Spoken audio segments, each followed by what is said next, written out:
De retour dans l'Africa Newsroom pour la deuxième partie. Nous sommes toujours en compagnie de Lansine Camara, journaliste, et de nos éditorialistes Jean-Marie Bitomo et Samuel Gambok. Tout de suite, le dossier du jour.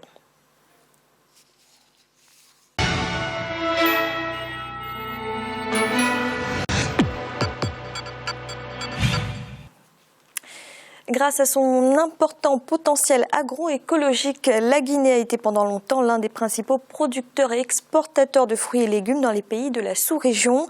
Mais faute de politique agricole adaptée, la transformation des produits horticoles est aujourd'hui insuffisante, et ce malgré les différentes stratégies de relance initiées ces dernières années. Un reportage de notre correspondant Mohamed Lamine Solano.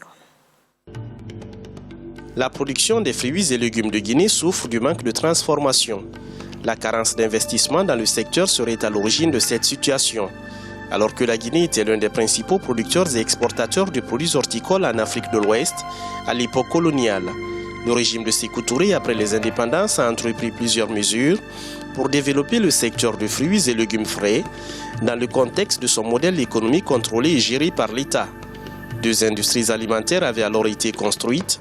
Il s'agit de la Société arabo-libyenne guinéenne pour le développement industriel et agricole Salguidia, mais aussi de l'usine de Kankan en Haute-Guinée. Aujourd'hui, toutes ces unités industrielles sont aux arrêts. Avec un investissement de 212 000 $ américains en 2013 dans le secteur, la filière horticole peine encore à relancer sa production. La transformation des fruits et légumes se fait encore attendre dans le pays. La Guinée peine à relancer son horticulture. La plupart des tentatives de relance du secteur n'ont pas atteint un niveau de succès viable. L'arrivée du président Alpha Condé au pouvoir en 2010 a permis de mettre en place plusieurs stratégies de relance de la culture des fruits et légumes. Cependant, le défi de la transformation des produits horticoles n'est pas encore gagné. Les produits sont désormais exportés de manière brute, pas d'infrastructures spécialisées. Les rares unités industrielles héritées du premier régime sont dans un état de dégradation qui rend leur réhabilitation peu probable. La libéralisation de l'économie par le régime de Lansana Conté n'a pas donné de résultats concluants dans le secteur de l'horticulture. Le manque d'approvisionnement d'eau à travers le pays reste un des facteurs clés qui limite l'attrait de la Guinée comme site pour l'investissement international dans le secteur de l'horticulture. D'autres facteurs expliquent cette situation. On a quand même subi en Guinée une série de situations particulières. En l'occurrence, au moment de l'indépendance, nous faisions partie des pays de l'AOF pour lesquels il avait été identifié certaines cultures, et la Guinée avait été ciblée comme grande productrice de bananes et d'ananas. Ces bananes étaient produites par une série de petits planteurs qui étaient à la base de cette exportation, et de planteurs coloniaux qui sont tous partis au moment de l'indépendance, et les planteurs locaux ont perdu cette exploitation privée de leur plantation. Et donc c'était du tout État. Nous sommes passés à une production de type communiste où la terre appartenait à l'État et les productions aussi. Conséquence, c'est le déclin de l'exportation de certaines productions comme l'ananas et la banane pour donner force à l'autoconsommation. À cela s'ajoute le manque d'organisation du secteur avec des appuis peu structurés. La libéralisation de l'économie avec la Deuxième République a aussi conduit à la privatisation des productions agricoles, alors que les producteurs devraient s'adapter à l'économie de marché. Le paysan devient un acteur privé avec une offre de financement des banques dont il juge le taux d'intérêt assez élevé. À 180 km de Conakry, la capitale guinéenne, nous voici à Kindia, la cité des agrumes comme on l'appelle.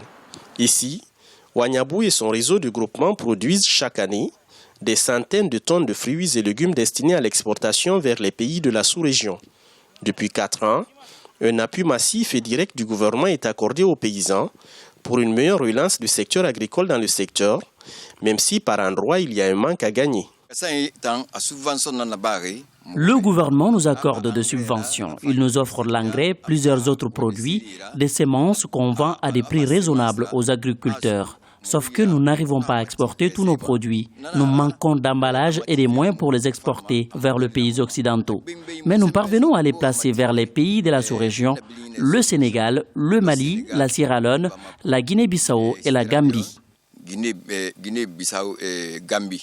Ces produits sont exportés de manière brute. La Guinée ne dispose à ce jour d'aucune unité industrielle de transformation de ses fruits et légumes. Les tentatives de relance de moyennes et grandes entreprises horticoles et agroalimentaires telles que Salguidia et l'usine de Kankan ont chaque fois échoué, faute d'accès à l'électricité et de soutien financier des gouvernements qui se sont succédés depuis la Deuxième République. Cette année, les groupements de Kindia ont perdu plus de 40 tonnes de fruits et légumes à cause de la fermeture des frontières liées à Ebola dans le pays. À Daboya-Akidia, une compagnie fruitière existe et exporte depuis 2013 des fruits et légumes de la région vers l'Europe. Plus de 1000 tonnes de mangue, par exemple, ont été exportées en 2014 en France. Ce n'est en ce moment pas la période de production, mais Yaya Touré et son équipe travaillent chaque jour sur les normes internationales de production, bien que confrontés à certaines difficultés. Les dernières années, à cause des mouches de fruits qui sévissent dans les plantations, donc la production est en train de baisser d'année en année. Donc ça, c'est une difficulté majeure que nous avons. Vous avez le problème d'électricité, vous avez le problème d'approvisionnement. Les pistes rurales sont vraiment chaotiques, donc tout ça, ça joue sur la qualité entre les champs et la plantation. Depuis 3 ans, des initiatives locales ont permis de faire face à la présence des mouches de fruits dans les plantations de Kindia, des projets soutenus par le gouvernement. L'une des contraintes liées à l'horticulture en Guinée reste la conservation des produits. Plusieurs fruits et légumes sont perdus faute de chambres froides appropriées, ce qui entraîne d'énormes pertes pour les agriculteurs. La filière horticole en paye les frais chaque année.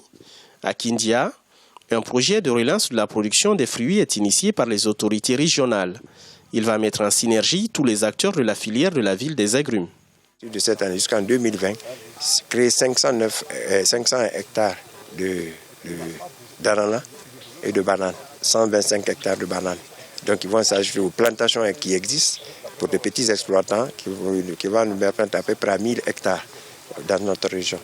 Chaque année, le Centre de recherche agronomique de Foulaya à Kindia travaille avec les paysans de la ville.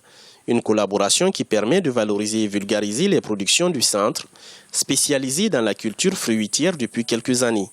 Cette année, le centre a produit 32 000 plants d'agrumes, dont 16 000 plants de manguiers et 16 000 plants de fruits.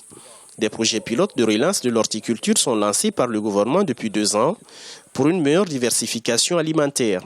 À Kindia, par exemple, 244 sites maraîchers ont été recensés en 2014. Plus de 200 groupements de la région ont été soutenus dans leurs activités à Kindia et à Forikaria, où 163 hectares ont été réalisés par des groupements des 2 localités.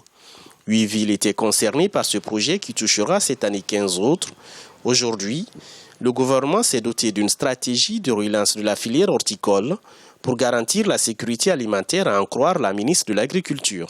En ce qui concerne les cultures, l'arboriculture fruitière, il faut penser à relancer des nouvelles plantations, étendre les anciennes, peut-être même en supprimer certaines qui sont totalement infectées. Et pour cela, nous avons le centre de recherche l'IRAG qui va mettre à disposition, qui a déjà produit des plants de qualité, des nouveaux plants, que ce soit des citrus, oranges, mandarines, pamplemousse, citronniers, etc. Mais aussi des plants de manguiers qui sont disponibles à Kankan, qui sont disponibles à Kindia, à Bordeaux, dans tous les centres de recherche. En mars 2013, un projet visant la mise en place d'un plan national de relance de l'horticulture a été lancé par le gouvernement et ses partenaires. 212 000 $ avaient été injectés dans ce programme. Depuis, la production s'améliore progressivement. La relance se limitant tout de même à l'horticulture urbaine et périurbaine essentiellement. La fermeture récemment des frontières du fait d'Ebola a nourri chez le président guinéen Alpha Condé l'engagement de restaurer les unités industrielles du pays pour valoriser la production locale en vue d'une meilleure conservation des fruits et légumes destinés à la transformation. Ce projet, s'il est réalisé, pourrait permettre à la Guinée de relancer la culture et l'exportation de ses fruits et légumes sur le continent. Monsieur Camara, comment expliquer que malgré les différentes stratégies de relance initiées par les gouvernements successifs, un pays comme la Guinée ne dispose pas encore d'une grande unité de transformation ? Je m'étonne que depuis la mort de Sékou Touré, ceux qui ont succédé à Sékou Touré n'aient pas été capables de moderniser l'horticulture en Guinée, l'agriculture, de moderniser ce que j'appelle la production. Je m'étonne et je me demande qu'est-ce qu'ils font. Parce que on peut dire Sékou Touré a été ceci, Sékou Touré a été cela. Depuis 1984, il n'est plus là. Donc, à mon humble avis, il faut les états généraux de l'agriculture maintenant. J'avais voulu en parler au président Alpha Condé, mais il est inaccessible. C'est dommage. Des grands projets commencent d'abord par l'agriculture. Un pays comme la Guinée, qui ne manque pas d'eau, où tout pousse, vous jetez du riz, demain ça se transforme, ça devient ce que j'appelle quelque chose de magnifique. Vous jetez même parfois des noyaux de mangue, ça peut repousser. On a tout. Ce sont des hommes qui finalement, à mon avis, sont déficients. Ils sont en manque de conviction, de sérieux, de force de travail. Donc c'est la politique volontariste qui fait défaut?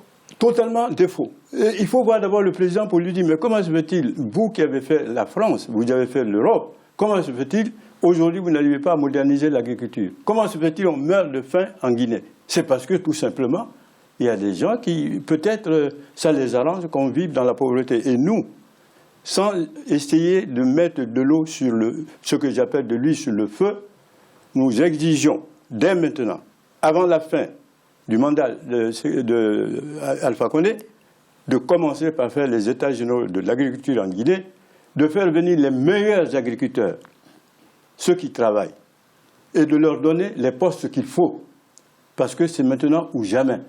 En Guinée, aujourd'hui, vous avez des gens qui ne mangent pas 2 fois par jour. Une seule fois, ils mangent et c'est tout. Ce n'est pas normal.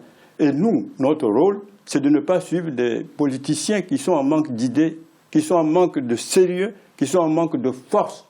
Nous ne devons pas les suivre. Au contraire, nous disons que nous sommes encore là. Rien n'est perdu. Il faut maintenant, les états généraux de l'agriculture, moderniser l'agriculture en Guinée, maintenant. Pas en 2017 ou 2018, c'est maintenant. J'avais voulu en parler au président, j'espère pouvoir le voir en face. Et oui, il faut pouvoir le voir en face pour dire que vous avez fait l'Europe, vous savez que l'agriculture, vous voyez, chaque fois quand il y a, par exemple, les semaines de l'agriculture, mais c'est magnifique. Mais c'est comme ça qu'il faut faire en Guinée, et pas autrement. Donc si le président ne nous écoute pas, nous finirons bien par le dénoncer. Bon, ce n'est pas du tout dans mes propos, ce n'est pas pour le moment ce que je crois bon. Je dis qu'il faut d'abord voir le président et lui faire des propositions concrètes. Et les propositions concrètes commencent par les états généraux sur l'agriculture. Alors on va Guinée. revenir tout à l'heure sur les propositions. Jean-Marie, cela ne suffit plus aujourd'hui d'exporter le produit brut, que ce soit en l'occurrence ici les fruits et légumes. Il faut absolument les transformer, destiner également au marché local. Monsieur Camara parlait de l'autosuffisance alimentaire. Je veux revenir sur une chose essentielle qui est la chose suivante, Fanny, à savoir qu'en Afrique, on vient de voir ce qui se passe sur le reportage. Il faut d'abord, l'agriculture, si vous voulez, c'est le fer de lance de nos industries africaines. Donc, il convient de créer des synergies très très fines en amont pour que les choses soient opérationnelles. Pourquoi les choses ne sont pas opérationnelles? Je viens de voir le reportage. On vous dit qu'on va relancer, si vous voulez, les producteurs pour augmenter la productivité au sein de l'agriculture. Mais on oublie en amont, dans la plupart des pays africains, c'est que la production y est. Il faut toute une stratégie agricole qui concerne, comment dirais, tous les ministères qui sont concernés, à savoir la construction des infrastructures au départ. Vous avez entendu parler du problème d'électricité là tout à l'heure, c'est un problème énorme. Quand on va en Afrique, il y a la production. Il est tout à fait impossible de pouvoir évacuer cette production-là parce que vous n'avez pas les infrastructures routières, première des choses. Deuxièmement, maintenant, pour pouvoir mettre les produits en transformation, il faut avoir des chambres frigorifiques pour pouvoir conserver, ces produits-là avant que ces produits-là ne soient complètement perdus par rapport, si vous voulez, aux producteurs. Donc, voilà, le conditionnement, pour l'instant, ne répond pas aux normes internationales. Ça ne répond pas, ça répond pas aux normes, Fanny. Non seulement le conditionnement, je ne parle pas que du conditionnement, c'est en amont. Il faut que l'électricité soit là, que les gens puissent pouvoir transformer. Vous allez demander aux agriculteurs de pouvoir transformer, si vous voulez, les matières premières, ou même si l'État met des stratégies comme cela en place, il ne faut pas prendre les choses à l'envers. On se situe maintenant au niveau du producteur, on en avale. Qu'est-ce qu'on met à la disposition du producteur comme source d'énergie électrique pour pouvoir fonctionner? Si vous n'avez pas d'électricité, vous ne pouvez pas faire fonctionner une usine. C'est aussi simple que ça. Donc, prenons les choses, si vous voulez, c'est-à-dire pas à pas, c'est-à-dire en commençant à la base. Il faut d'abord construire les infrastructures, pouvoir permettre aux producteurs de pouvoir avoir de l'électricité et ensuite assurer la conservation de ces produits-là qui peuvent être vendus, si vous voulez, en contre-saison. Vous avez des produits de contre-saison, donc si on n'a pas ces moyens de conservation, on ne peut pas avancer en disant uniquement au producteur, produisez, produisez. Parce que si le producteur, il produit et qu'il ne voit pas qu'il a, comment dirais-je, le fruit de ce qu'il a semé, qu'est-ce qu'il fait? Il va abandonner la filière, il va se tourner vers autre chose. Donc, il faudrait mettre en place des stratégies qui soient des stratégies complémentaires et des synergies qui vont avec ces stratégies-là pour que notre agriculture puisse progresser. Samuel, lorsque certaines frontières ont été fermées au moment de l'épidémie d'Ebola, la Guinée n'a pas pu écouler ses stocks de fruits et légumes, des stocks entiers ont été détruits. Est-ce qu'il y a eu une prise de conscience à ce moment-là? Je pense qu'il y a eu une prise de conscience et je voudrais revenir sur un constat qui a paralysé justement cette ambition de Sékou Touré dont parlait Monsieur Camarade tout à l'heure. Le problème justement, c'est qu'on a vécu plus de 2 décennies d'inactivité politique réelle, où il n'y a pas eu de véritable politique publique. L'État a été quasiment inexistant, quand bien même un pouvoir central était établi. Et donc, face à cette réalité, il est difficile de parler de développement global même pour une nation. Maintenant, la Guinée fait face à plusieurs problèmes. Jean-Marie a soulevé le problème d'accès à l'énergie. C'est un problème crucial qui pose d'autres problèmes secondaires tels que la conservation, le conditionnement. Pour le conditionnement, il faut une base industrielle suffisamment grande. Il faut une diversification du secteur industriel. Et pour qu'il y ait une diversification du secteur industriel, il faut des réflexions, il faut des travaux de recherche, en l'occurrence. Donc, je pense que face à ce déficit, il est difficile d'envisager où il a été difficile d'envisager une production maximale du secteur horticole en Guinée.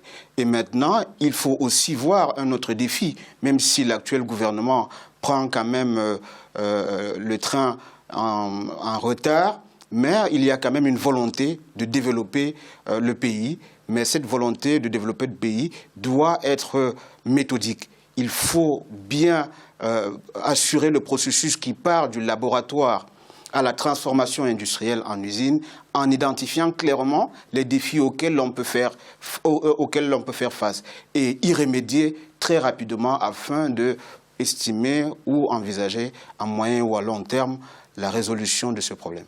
Merci messieurs, nous allons marquer une nouvelle pause en instant, la 3e partie de l'Africa Newsroom. À tout de suite.